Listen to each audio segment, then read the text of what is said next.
जीवन वीरता विभिन्नता। जीवन वीरता विभिन्नता। Life story variation. Life story variation. जीवन वीरता विभिन्नता। Life story variation. जीवन का लाइफ और हिस्टोरी मनी वीरता। वीरता मनी जीवन का इतिहास, जीवन का स्टोरी। वीरता। वेरिएशन मनी विभिन्नता। वेरिएशन मनी विभिन्नता। तो ये था जीवन वीरता विविधता। कहता है समष्टि जिस आवास में रहती है, समष्टियाँ जिस आवास में रहती है उसमें अपनी जनन योग्यता रखती है, जिसे डार्विन की योग्यता भी कहते हैं। समष्टियाँ जिस आवास में रहती है, जिस घर में रहती है उसमें अपनी जनन योग्यता रखती है, इसे डार्विन योग्यता भी कहते हैं, है ना। वहाँ पर अपना बच्चा पैदा कर सकता है, इसलिए उसे डार्विन योग्यता भी कहते हैं। खास प्रकार के वर्ण दबाव क्षेत्र में जीव सर्वाधिक के 10 जनन युक्ति की ओर विकास करते हैं। खास प्रकार के वर्ण दबाव क्षेत्र में जीव सर्वाधिक 10 जनन युक्त की ओर विकास करते हैं। कुछ से अपने जीवन काल में केवल एक बार प्रजनन करते हैं। कुछ जो है अपने जीवन काल में केवल एक बार प्रजनन करते हैं, जबकि अन्य अपने जीवन काल में कई बार प्रजनन करते हैं। लेकिन बहुत सारा जो है अपने जीवन काल में अनेकों बार प्रजनन करते हैं, अनेकों बार प्रजनन करते हैं। आगे है कुछ छोटे आकार की संतति, जो कुछ छोटा आकार की जो संतानें होती है बहुत बड़ी संख्या में उत्पन्न करती है। बहुत बड़ी संख्या में उत्पन्न छोटे आकार की संतति जो है बहुत ज़्यादा उत्पन्न किया जाता है। इसका नाम है आयस्टर पैरेजिक मछलियाँ। जबकि इसकी बड़ी आकार को संतति कम संख्या में उत्पन्न करती हैं। छोटे आकार को संतति बहुत ज़्यादा उत्पन्न करता है, बड़े आकार के जो संततियाँ होता है वो कम संख्या में उत्पन्न करता है, जैसे पक्षी और स्तनधारी। तो छोटे जो संतानें होते हैं उसको बड़ी संख्या में उत्पन्न करते हैं। आयस्टर पैरेजिक मछलियाँ, जबकि बड़ी आकार का संतति कम संख्या में उत्पन्न करती है, जैसे पक्षी स्तनधारी। कहता है कि पारिस्थितिकी कहा जा रहा है कि पारिस्थितिकी विज्ञानों का सुझाव, पारिस्थितिकीविदों का सुझाव माने पारिस्थितिकी विद्वान का सुझाव जो है कि जीवों की जीवन वीरता विशेषज्ञ के जिन आवासों में वे रहते हैं उनकी आजीविकीय और जीवीय घटकों द्वारा प्रतिबंध के संदर्भ में विकसित किए गए हैं। प्रतिबंध समष्टि पारस्परिक क्रियाएं, पॉपुलेशन इंटरैक्शंस। समष्टि का अंग्रेजी पॉपुलेशन और पारस्परिक क्रियाएं का अंग्रेजी इंटरैक्शन। प्राकृतिक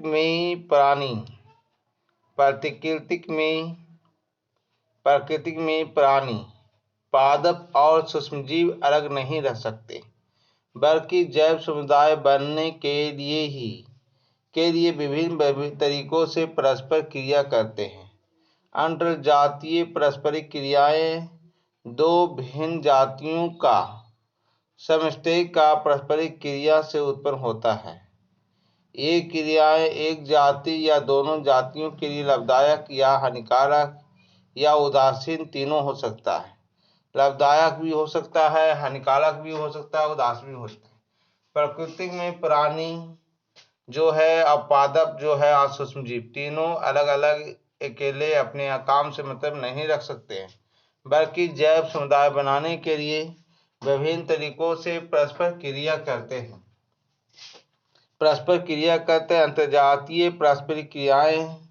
अंतरजातीय जो पारस्परिक क्रियाएं होता है, दो भिन्न जातियों के का समष्टियों का पारस्परिक क्रिया से उत्पन्न होता है। ये क्रियाएं एक जाति या दोनों जातियों के लिए लाभदायक है, हानिकारक भी हो सकता है या उदासीन भी हो सकता है। आगे कहा रहा है लाभदायक।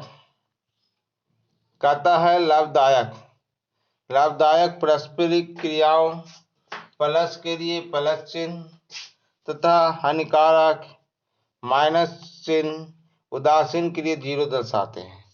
अगर लाभदायक हो रहा है तो प्लस का चिन्ह दिखावेंगे, हानिकारक हो रहा है तो माइनस का चिन्ह दिखाएंगे, उदासीन है तो 0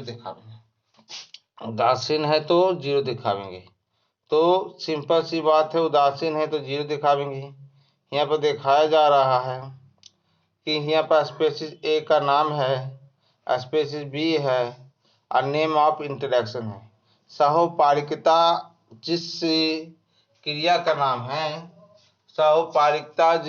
का नाम है जिसमें दोनों को लाभ होता है और दोनों परस्पर होता है, इसको कहता है म्यूचुअलिज्म। सहोपारिकता का अंग्रेजी होता है म्यूचुअलिज्म। और जिसमें दोनों को हानि होता है वह चिन्ह होता है आपका माइनस स्पर्ध या कंपटीशन। स्पर्ध और कंपटीशन दोनों को हानि होने वाला चीज है। और तीसरा है आपका परभक्षण, एक को लाभ होगा और दूसरे को हानि होगा, इसको कहते हैं परभक्षण, प्रीडेटेशन।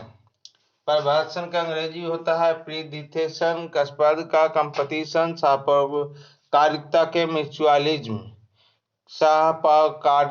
म्यूचुअलिज्म। फिर होता है एक का प्लस और दूसरा का माइनस, एकदम सेम मिल रहा है, लेकिन ये परभक्षण ही पराजीविता है। एक परभक्षण हो गया, एक पराजीविता हो गया। पराजीविता को पारासिटिज्म कहते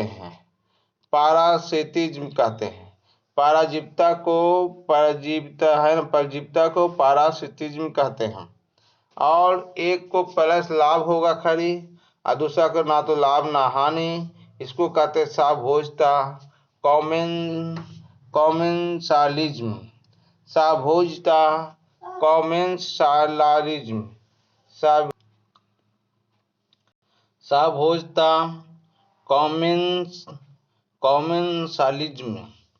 साभोजता का मतलब होता है कॉमेंसालिज्म।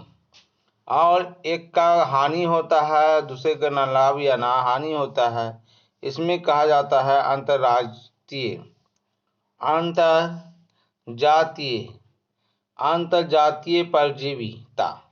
अंतरजातीय परजीविता, जिसमें एक का हानि होता है और दूसरों को लाभ ना हानि होता है, इसको कहेंगे एमेंसालिज्म। अगला है आपका एक दूसरे को से परस्पर क्रिया में परोपकारिता। म्यूचुअलिज्म में दोनों जातियों को लाभ होता है, सभी स्पर्ध में दोनों को हानि होती है। है ना। कहता है एक दूसरे को दोनों को लाभ हो तो सहपारकता म्यूचुअलिज्म, और दोनों को हानि हो तो कंपटीशन स्पर्ध। पराजीविता और परिभक्षण दोनों केवल एक जाति को लाभ होता है, पराजीव, जबकि पारस्परिक के लाभ होता है और पारस्परिक क्रिया दूसरी जाति के लिए हानिकारक होती है। पारस्परिक क्रिया दोनों के लिए हानिकारक होती है, एक जाति को लाभ होता है, जबकि पारस्परिक क्रिया दूसरी जाति के लिए हानिकारक होती है।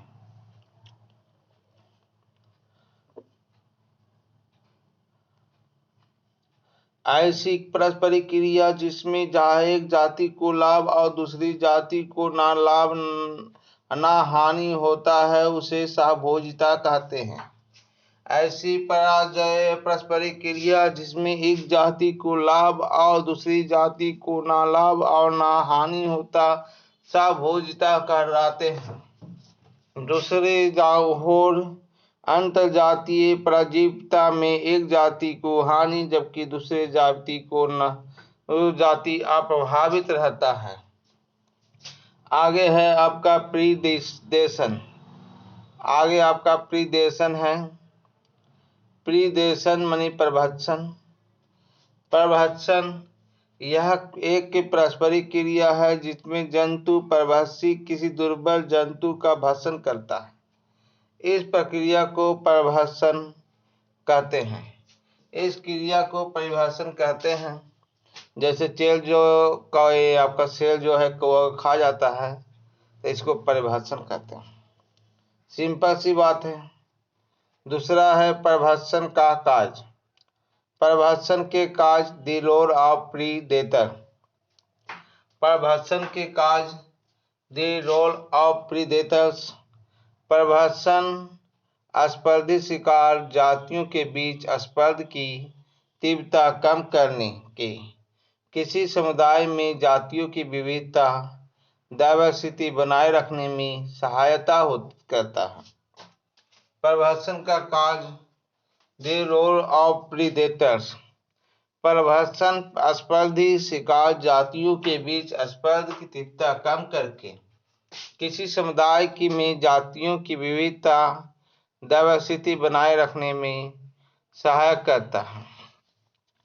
ये पोषी स्तर तक ऊर्जा हस्तांतरण के लिए पोषी स्तरों तक ऊर्जा हस्तांतरण के लिए सन्नार कंदाइट्स के रूप में कार्य करने के अलावा प्रवासी एक दूसरे की महत्वपूर्ण भूमिका भी निभाते हैं। ये शिकार समष्टि में नियंत्रण रखते हैं। ये शिकार समष्टि को नियंत्रण रखते हैं। अगर परभक्षी नहीं होती तो शिकार जातियों की समष्टि घनत्व बहुत ज़्यादा हो जाता। कहता है नहीं होता तो शिकार जातियों का समष्टि घनत्व बहुत ज़्यादा हो जाता और परितंत्र में अस्थिरता आ जाती। तीसरा आपका है प्राकृतिक परभक्षी। प्राकृतिक में परभक्षी विवेक होता है। प्रकृति में परभक्षी विवेक होता है जिसमें परभक्षी व शिकार होने वाली जातियों में संतुलन बना रहता है। प्रकृति में परभक्षी विवेक होता है जिससे परभक्षी व शिकार होने वाली जातियों में संतुलन बना रहता है। परभक्षी अपने शिकार व दोहन करता है। परभक्षी अपने शिकार का दोहन करता है तो शिकार विलुप्त हो जाएगा। अगर दोहन करता है, ज़्यादा खाता है तो शिकार क्या हो जाएगा? विलुप्त हो जाएगा। और खाने के अभाव में परभक्षी भी विलुप्त हो जाएंगे। अतः प्रभक्षी विवेक होता है। अगला सवाल है प्रभक्षण के प्रभाव को कम करने के लिए शिकार जातियों